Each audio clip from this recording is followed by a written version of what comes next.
السلام علیکم معزز سامعین، کہانی کی جانب بڑھنے سے پہلے آپ سے درخواست ہے کہ میرے چینل کو سبسکرائب کریں اور میری ویڈیوز کو لائک کریں۔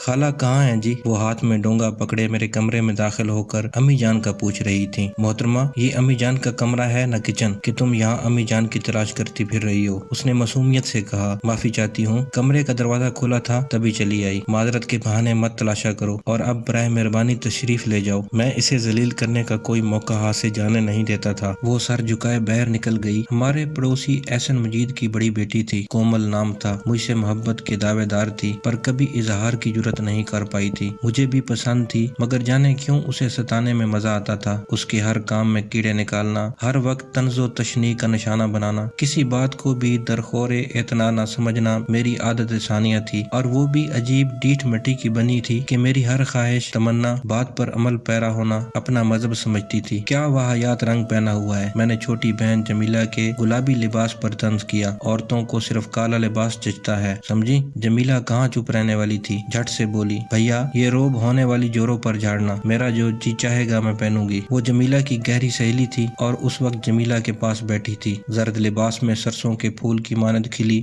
سورج مکھی کے پھولوں کی جڑواں بہن لگ رہی تھی۔ میرے تبصرے پر خاموش بیٹھی رہی، یوں جیسے بیچاری سے کوئی گناہ سرزد ہوا ہو۔ شام کو جب دوبارہ جمیلہ سے ملنے آئی تو کالے لباس میں تھی، اور اس کے بعد میں نے اسے ہمیشہ کالے لباس میں ہی دیکھا۔ امی جان، کبھی کسٹرڈ بھی بنے گا گھر میں؟ کھانے کے بعد میں نے حسب عادت واویلا کیا۔ لڑکے بولا ہوا ہے کیا؟ رات میٹھے میں کسٹرڈ ہی تھا، اتنی جلدی بھول گیا؟ امی جان نے سخت برا منایا تھا، وہ نہیں جانتی تھی کہ میں کسے سنا رہا ہوں۔ کومل جمیلہ کے کمرے میں موجود تھی اور ناممکن تھا کہ میری باتوں پر کان نہ دھرے ہوں۔ دن کو بھی بن جاتا تو کیا ہم غریب ہو جاتے؟ میری تکرار جاری رہی، تم کبھی نہیں سدھرو گے۔ امی جان بڑبڑاتے ہوئے کچن میں گھس گئیں۔ شام کو کسٹرڈ کا ڈونگا امی جان کے حوالے کرتے ہوئے وہ کہہ رہی تھی، خالہ آج امی جان نے کسٹرڈ بنایا اور کہا میری بہن کو بھی دے آؤ۔ شکریہ بیٹی، فریج میں رکھ دو، میں خود بنانے لگی تھی۔ ثاقب کی ضد ہوتی ہے، کبھی یاد رہتا ہے کبھی بھول جاتا ہے، اور جب بھول جائے آسمان سر پر اٹھا لیتا ہے۔ ڈونگا فریج میں رکھ کر وہ جمیلہ کے کمرے میں گھس گئی اور پھر ہر دوسرے دن چچا احسن کے گھر میں کسٹرڈ بننے لگا۔ ایک ڈونگا ہمارے گھر بھی آ جاتا تھا۔ آپس کے تعلقات اتنے اچھے تھے کہ اسے امی جان یا ہمارے گھر کے کسی دوسرے فرد نے اہمیت نہیں دی تھی۔ زہر لگتی ہے مجھے عورتوں کے ہاتھ پر مہندی۔ جمیلہ کو اپنی بھانجی اقصیٰ کے ہاتھوں پر مہندی لگاتے دیکھ کر میں نے تبصرہ کیا۔ اقصیٰ نے معصومیت سے پوچھا، ابو جان تو کہتے ہیں عورتوں کے ہاتھوں پر مہندی اچھی لگتی ہے۔ مجھے اچھی نہیں لگتی گڑیا، کہہ کر میں اپنے کمرے کی طرف بڑھ گیا۔ وہ بھی جمیلہ سے مہندی لگوانے آئی تھی کیونکہ جمیلہ کافی ماہر تھی۔ میں لباس بدل کر باہر نکلا تو وہ بغیر مہندی لگوائے واپس جا رہی تھی۔ جمیلہ نے حیرانی سے پوچھا، مہندی نہیں لگوانا؟ باجی کل لگوا لوں گی، ابھی ایک کام یاد آ گیا ہے۔ اور پھر وہ کل کبھی نہ آ سکا۔ وہ یوں ہی کیا کرتی تھی، ہمیشہ میرے منہ سے نکلے الفاظ اس کے لیے حرف آخر ہوتے تھے۔ میں نے کبھی براہ راست اسے مخاطب نہیں کیا تھا، بس کسی کی بھی عادت لباس وغیرہ کو ٹوک دیتا اور وہ جھٹ سے عمل پیرا ہو جاتی۔ یہ سلسلہ چلتا رہا، وہ میری پسند کے سانچے میں ڈھلتی گئی۔ میں نے لپسٹک پر ناک منہ چڑھائی، گلاب کی پنکھڑیوں سے ہونٹ سرخی سے محروم ہو گئے، سرمے کو پسندیدہ کہا، شاید انگین آنکھیں سرمے کی اماجگاہ بن گئیں، کانچ کی چوڑیوں کو اچھا کہا، ریشمی کلائیاں کانچ کی ہتھکڑیوں سے سج گئیں۔ میں نے کہا، جمیلہ